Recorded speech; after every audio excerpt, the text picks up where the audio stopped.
Hola, bienvenidos todos a la sesión de hoy. Esta ocasión vamos a hablar un poco de la historia de la economía.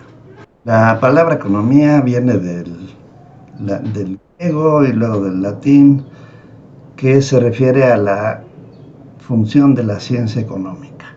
Yo prefiero utilizar una definición que de economía que hace Richard Lefkowitz, que es un autor americano que presenta una definición que me parece mejor.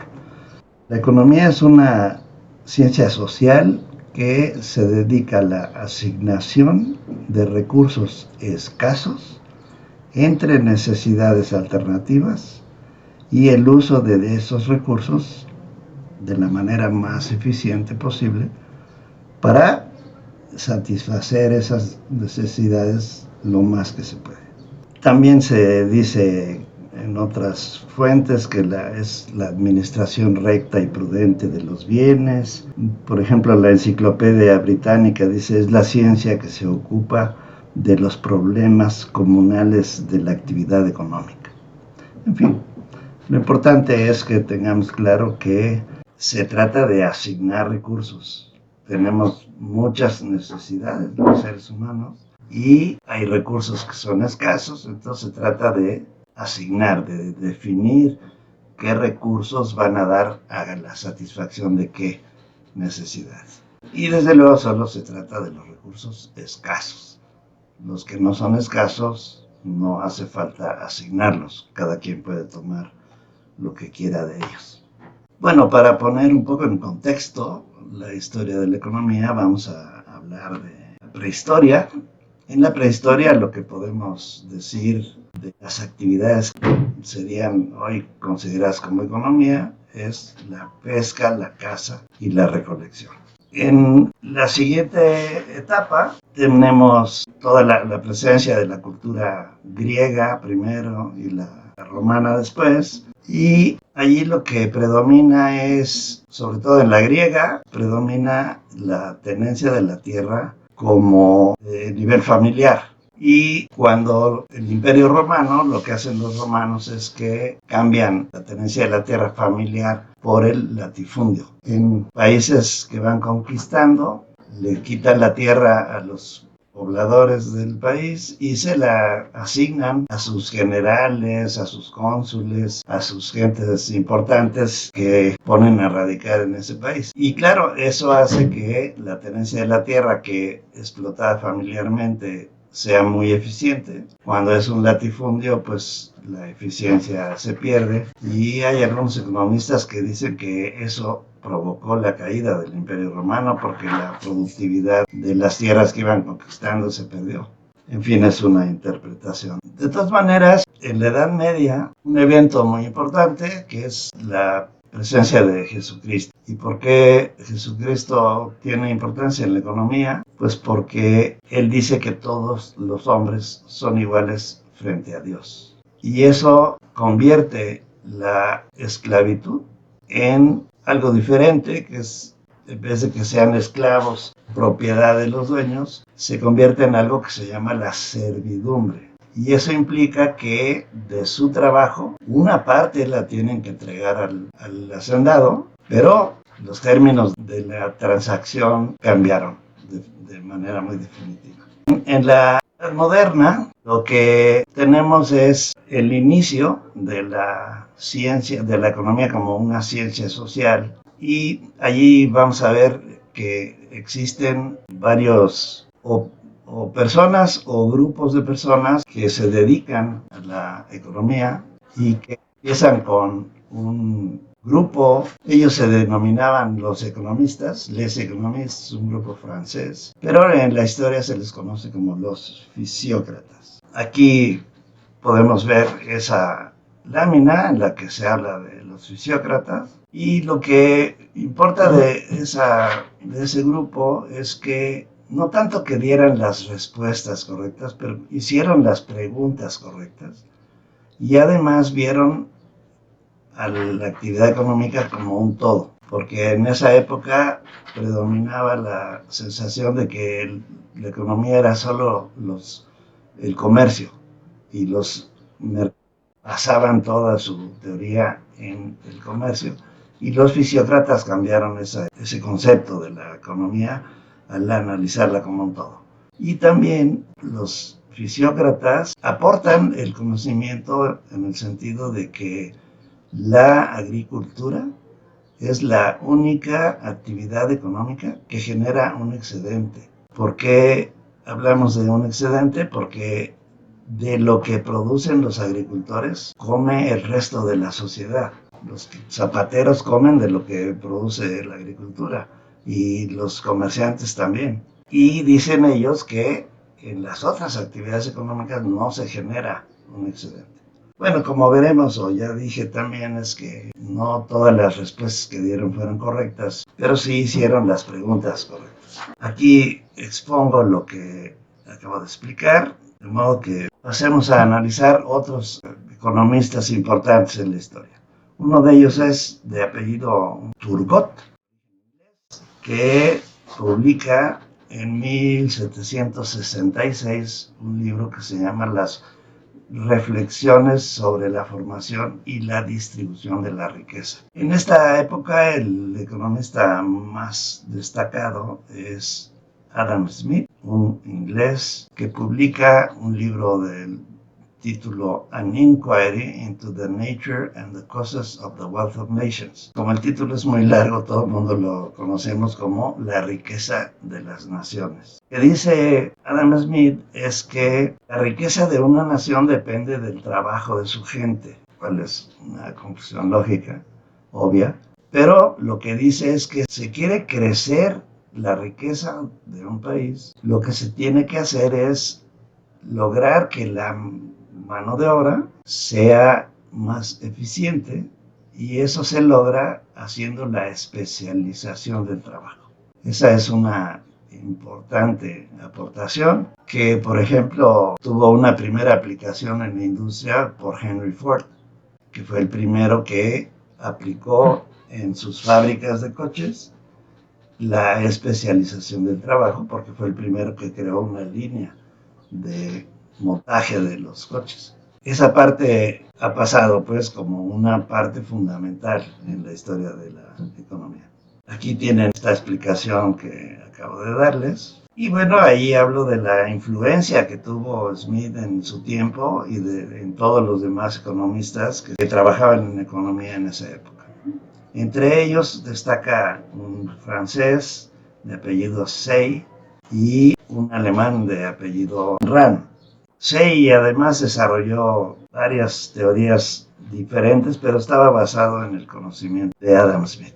Vamos avanzando en el tiempo. En el periodo de 1803 a 1815 es un periodo que se caracteriza por las guerras. Ahí, durante todo ese periodo hay guerras que provoca un chaparrito francés que siempre traía la mano en el estómago, porque resulta que tenía tenía úlcera de estómago. Y el problema es que con las guerras toda la actividad económica se dedica pues a producir tanques y balas y fusiles y uniformes para los soldados y para darles de comer a los soldados, y entonces toda la economía se distorsiona. Eso duró tanto tiempo que al final de este periodo ya no se sabía bien qué era lo normal en un sistema económico. De tal manera que ahí hubo tres importantes economistas que se dedicaron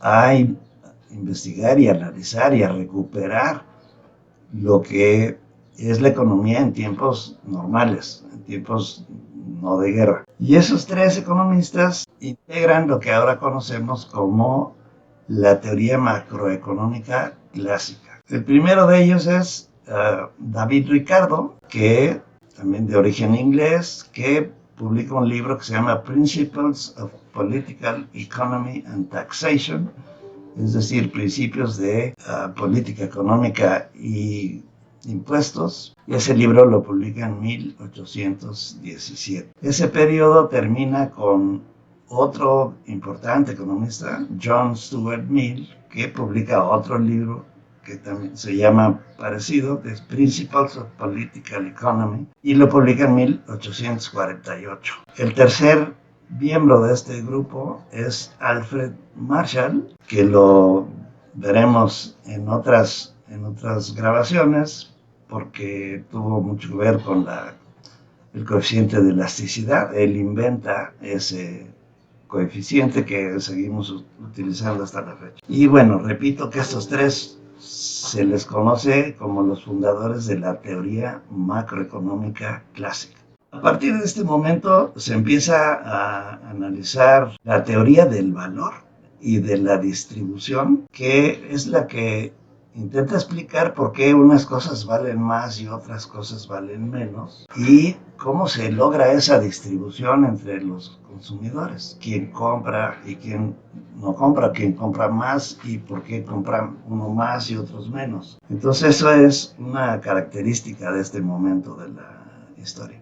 En el tema de la distribución personal, es decir, una vez que los productos son generados, la explicación de quién compra se debe a dos factores.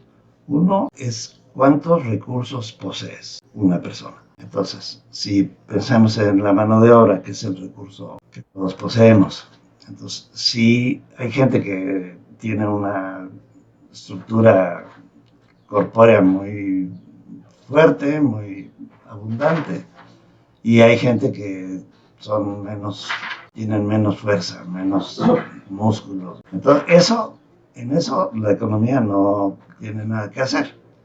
En lo que sí influye la economía es en el valor que se le atribuye a cada una de esos recursos. Si una persona, además de su mano de obra, tiene una tierra, bueno, pues entonces eso le da una posibilidad adicional para aumentar la cantidad de compra que hace, de consumo, de su demanda. Entonces, esas definiciones se estudian en este momento de la historia.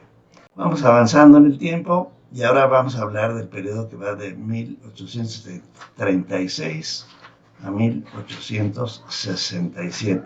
En este periodo aparece un importante economista de apellido Senior, que en 1836 introduce una innovación, ¿no? Entonces considera como una innovación, que es la del ahorro, que el valor que se le da al ahorro. Si alguien se abstiene de consumir durante un periodo para, por ejemplo, reunir una cantidad de dinero suficiente para después comprar una televisión, eso es algo que hasta ese momento no se había evaluado, no se había reconocido, no participaba en la teoría económica. Y eso lo introduce este actor Senior. También en este periodo aparece un importantísimo economista alemán de nombre Karl Marx. Escribe y publica un libro en 1867 denominado El Capital, que seguramente todos hemos oído hablar de. Marx establece que en el valor de las cosas hay lo que se llama la plusvalía, que es la diferencia entre el valor que produce un obrero en una hora y lo que le pagan por esa hora, por su trabajo. Eso lo considera como la plusvalía. Y lo que dice Carlos Marx, reunido con Engels, que es un filósofo también alemán, y ahí lo que establecen es que esa plusvalía debe de pertenecer a los que la generan y no a los dueños de las fábricas. Y ahí es donde se genera este conocimiento de la economía socialista o comunista. También en esta época hay un debate muy importante porque hay un conocimiento previo. Nos vamos un poco atrás a 1803. Ahí hay un demógrafo de apellido Malthus que dijo que si la población crece exponencialmente, es decir, hoy somos 2 y mañana 4 y después 8 y después 16, etc. Si la población crece exponencialmente y con la identificación que hizo Marshall de los rendimientos decrecientes, que implica que si queremos aumentar la producción, llega un momento en el que el incremento en la producción es cada vez más caro, porque hay rendimientos decrecientes. Es decir, que si yo con una unidad de insumo produzco 2 unidades de producto, añado una unidad más de insumo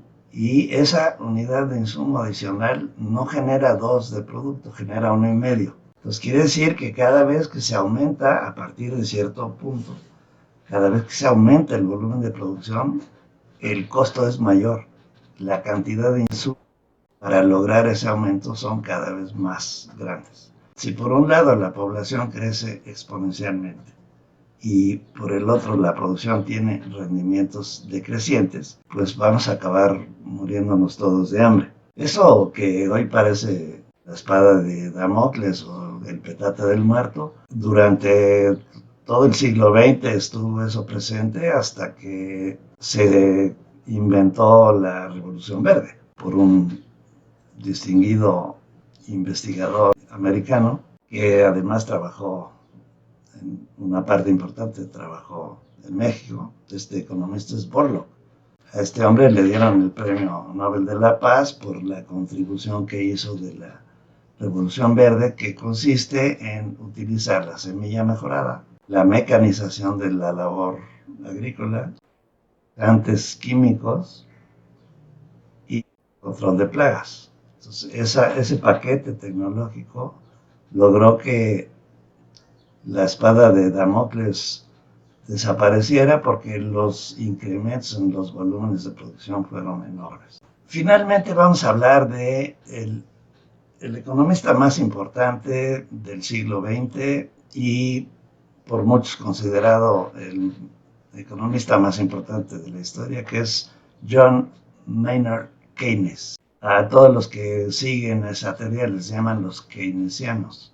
Publica un libro que se llama General Theory of Employment, Interest and Money, o sea, la teoría del empleo, el interés y el dinero. Y lo que propone Keynes es que se genere empleo. Si la gente tiene empleo, entonces va a tener un sueldo y con ese sueldo va a consumir. Si consume, entonces alguien tiene que producir lo que la gente consume y eso genera más empleo.